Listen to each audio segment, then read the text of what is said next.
I learned that January 2nd is World Introvert Day, and as a die-hard introvert through and through, I thought that I would do a more personal video about my lifelong experience as an introvert. I think that growing up, I was a child in the 80s when introversion wasn't really talked about much.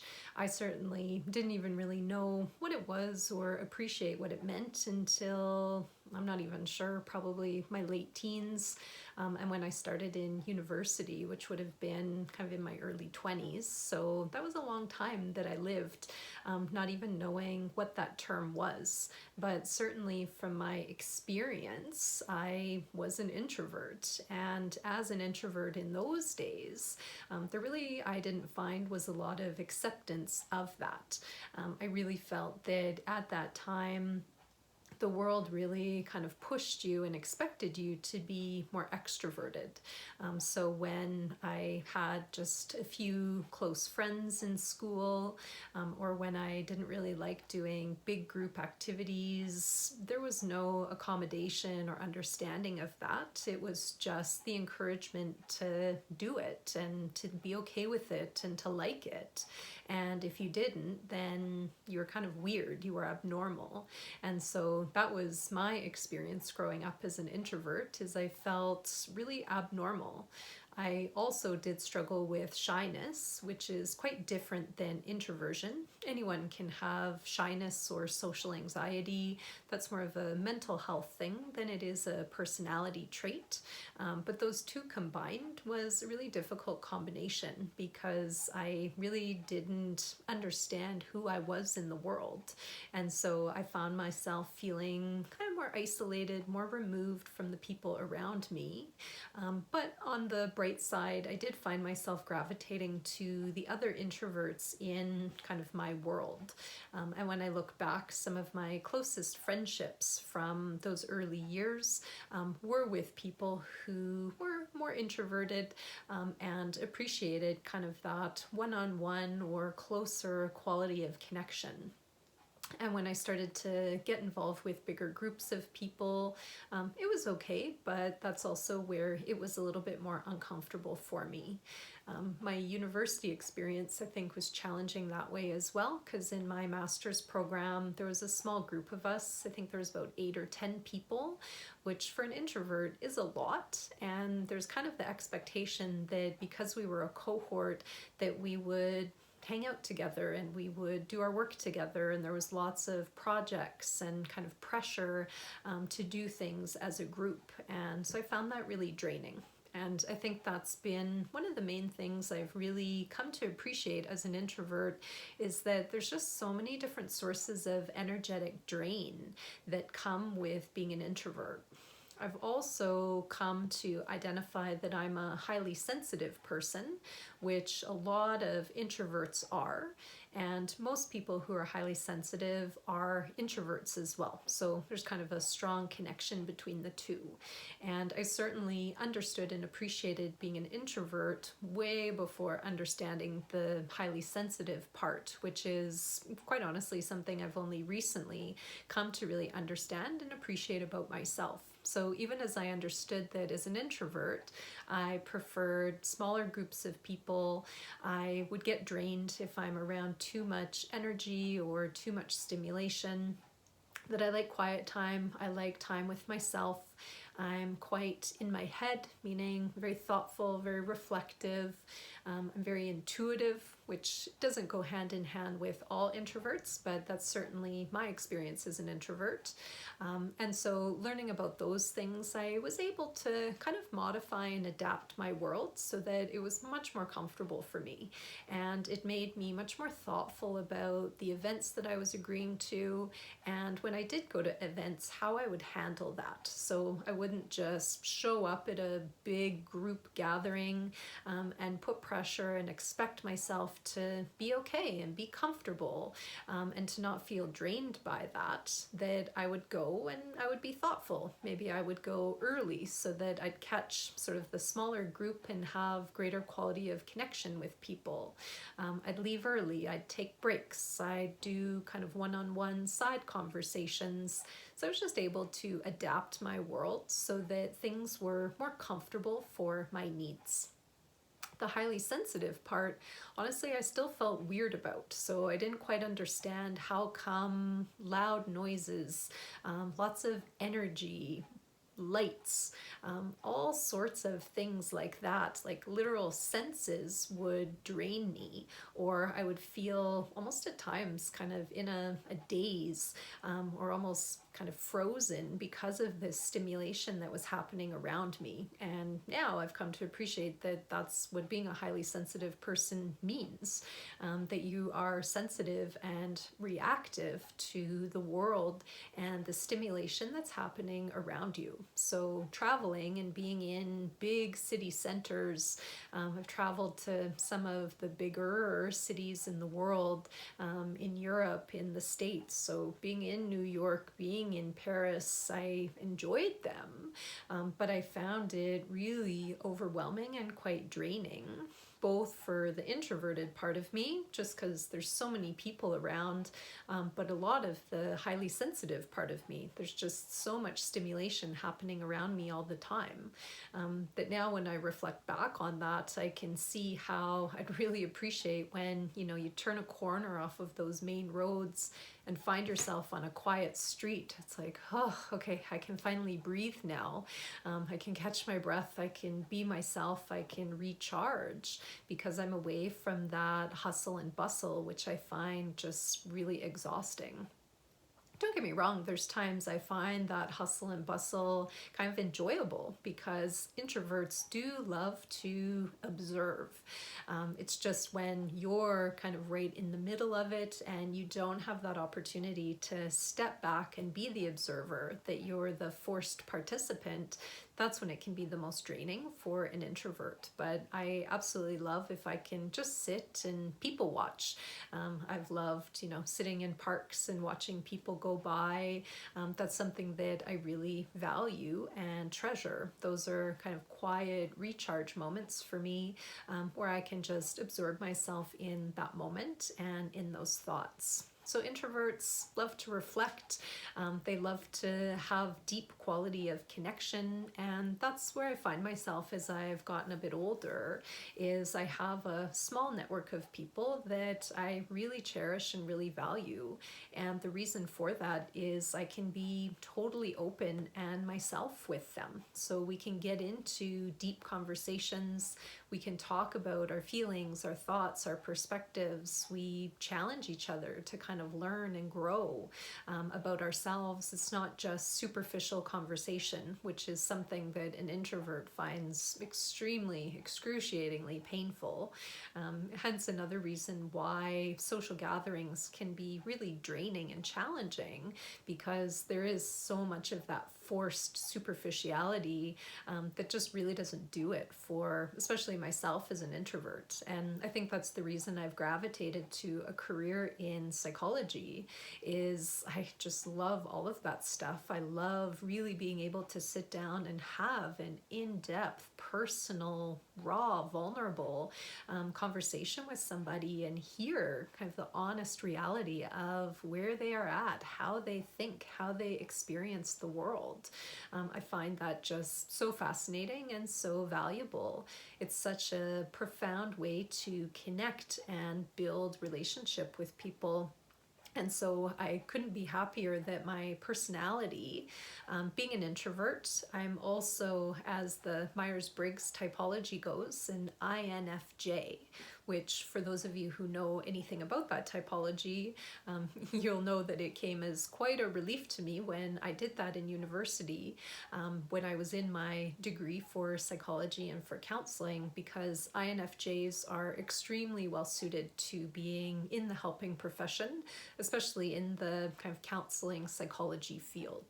INFJs, we have some unique characteristics about us. It's a more rare personality type, which I think think also exacerbated that feeling of kind of difference and isolation when I was growing up. Not only was I an introvert, but I was this strange breed of introvert called an INFJ, who is extremely thoughtful, intuitive, kind of knows where things are at before even any words are spoken, which is always really weird. It's hard to put some of that stuff into words, and so you end up just feeling a little bit awkward because you've already sort of been able to determine the energy and the situation and the atmosphere before anything's even happened, and then you're asked to participate in that situation. So it's a really strange thing.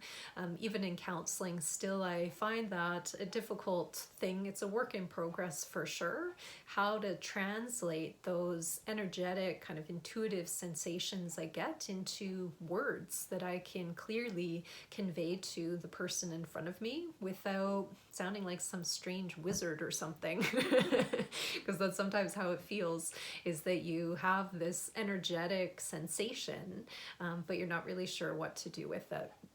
If you're interested in learning more, you can certainly Google INFJ. There's lots of information out there on that, and it'll just give you a little bit more information into that personality type. And I know that some of you out there watching may be INFJs. It is a more rare personality type in the Myers-Briggs typology, but it is definitely more common in the helping realm. So for other healthcare providers, as well as for some clients who seek out help, because INFJs, they love self-discovery, personal growth. They love to sink their teeth into all the kind of work that I do on a daily basis. So not only do I like to help others do that work, but I do like to do that personal exploration work myself. So I do lots of journaling, I do lots of reflection, lots of kind of tools building over time and tools refinement to look after myself and really aim to be kind of the best and the healthiest version of myself that I possibly can.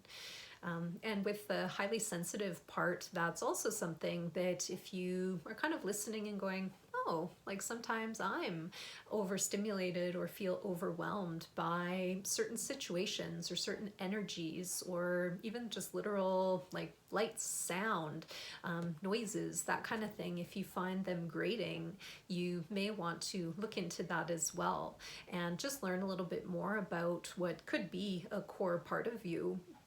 And again, it just helps you to have more awareness and understanding and compassion for yourself, that when you're in a situation that is kind of overstimulating, rather than beat yourself up for, how come I can't just be okay in this situation and not be drained? You can have that understanding and appreciation that, yeah, this situation is going to be draining and it is going to be overwhelming for me. So this is how I can take care of myself. So learning about introversion, learning about your personality type, and learning about being highly sensitive, if any of those apply to you personally, is just a great way to build not only awareness, but to build self-acceptance and to build self-compassion. And that's been the gift for me, is in, I think, university as well. I read a book called The Introvert Advantage, and I really feel like that book was pivotal and life-changing for me, because that book, when I read it at that time, it just felt like it gave me permission to be me. And that was the start of my journey for the last 17 years or so, to really explore and get to know me and to like me. And now these things that I previously didn't like and thought made me weird or unlikable or odd, I actually really like about myself. And I'm okay to own that I'm introverted and I don't like to go out that often. I don't like to do big events. I don't like to go out at night. I like to do things during the day when my energy is higher, and then I have the evening time to process. And again, the people that I'm surrounded by know that about me, and they appreciate and value that about me. It's not an issue. And that's what I hope all of you watching will appreciate and realize, that whoever you are at core, it's not an issue. You're a beautiful, lovely person just as you are. And I hope that you can move towards that self-acceptance and that self-love that I've certainly been actively nurturing and growing for myself over the last while. So what are some things as a highly sensitive person that really bug me? Crunching is one. Blue lights, like those lights that have the bluish tinge. I really love that warm, soft, kind of yellowish light. If it's that cold, sterile light, oh, I honestly don't even know how people can live in that. I'm pretty sure that that would drive me to some version of a mental breakdown or something. It would just be too much. Too much noise, like even the volume being too high on a TV or radio. Sometimes I can have it higher. Totally depends on my mood and my state. But sometimes I have to have it lower, much to my husband's chagrin sometimes. He is always trying to play catch up when I'm saying it's too low or it's too high. More often it's too high than too low, but playing catch up with the ever-changing needs for my volume. What else do I find draining as a highly sensitive person? Just lots of energy and stimulation. So even going to malls or being in crowds, shopping, if there's a lot of people around, it's draining. So I almost kind of, like I said earlier, start to feel kind of dazed and drained from that. And so I daily take time to just be kind of doing a quiet time where I can just sit and reflect and relax and recharge that energy for myself. Every evening I do a little bit of body movement, whether that's gentle stretching or some exercise that's a bit more vigorous, and also to do some reflection. Sometimes I'll journal, sometimes I'll just sit. That's something else. As a highly sensitive introvert, I'm okay to just sit. Used to drive my mom bonkers when we would go to appointments, and she'd always encourage me, bring a book, bring something to do while you're waiting. No, I was totally fine. I was very content to, again, sit and watch other people in the waiting room, and just be in that moment. I didn't need to have something else there. And in fact, reading while being in a new environment, I found too stimulating. So I liked to just keep it simple and just observe the environment around me. So what are some things that are resonating for you? Are any of the highly sensitive traits standing out for you? Anything around introversion? Anything around INFJ or the other personality types? I would encourage you again to explore and look into that. These are really fascinating topics. They're probably some of my most favorite. As you can tell, this is one of my longer videos. People love to talk about themselves, and I certainly love to talk about these aspects of personality because they are so true to me, and I would love to keep talking about them. So maybe I'll produce another video down the road where we can talk further about these. But I certainly don't want the extroverts out there to feel isolated or to feel like they're left out from all of this. Extroverts are awesome, and as I've moved through life and become more comfortable with who I am, I've actually moved much closer to the extroverted side of the spectrum. I doubt I'll ever hop over there completely, just because there's some core elements that I think will always be there for me as an introvert. But I can certainly relate to some of the invigoration that comes in being an extrovert. So there's so much value to that as well, that at the end of the day, I just want you to know who you are, embrace who that is, and be true to yourself as whether it's an introvert or an extrovert. And just on a final note, I think it's interesting that the whole COVID pandemic that's been going on since 2020, kind of early 20 or late 2019 for some people, has been really interesting, because for me as an introvert, there's actually been parts to it that I've really appreciated. So with stores and public places being quieter because of limited capacity, less of those really large group events, less stimulation, encouragement to hunker down at home, just be with the few core people in your life. these are actually all the ways that an introvert prefers and needs to live on a daily basis. So if you're struggling with this, that's probably an indication that you're on the more extroverted side of things, and or you haven't come to terms with the introverted part of you, and could definitely benefit from leaning into that and practicing more of those introverted ways to fuel and support yourself. Well, thanks so much for watching, and I hope that you've enjoyed World Introvert Day, however you've celebrated it for yourself, and take care for now.